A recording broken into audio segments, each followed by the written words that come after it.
1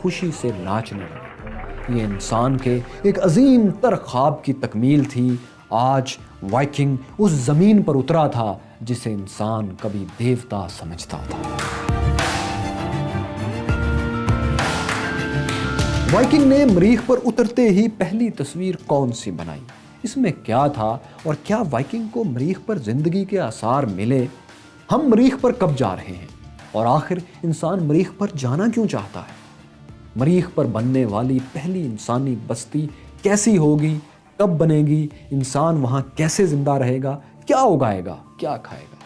یہ زبردست کہانی ہمارے سفر کے اگلے حصے میں ہے، یہ بھی آپ کو دکھائیں گے، لیکن کل کائنات دا یونیورس سیریز کی قسط نمبر 5 میں۔ دوستو، آپ نے اس قسط میں دیکھا کہ کس طرح روس اور امریکہ میں خلائی جنگ زوروں پر تھی، لیکن یہ برسوں پہلے کی بات ہے۔ آج امریکہ اور روس کتنے طاقتور ہیں، یہ دیکھنے کے لیے یہاں اور یہاں کلک کیجئے اور یہاں دیکھیے کہ ہمارا کائنات کا سفر شروع کیسے ہوا تھا۔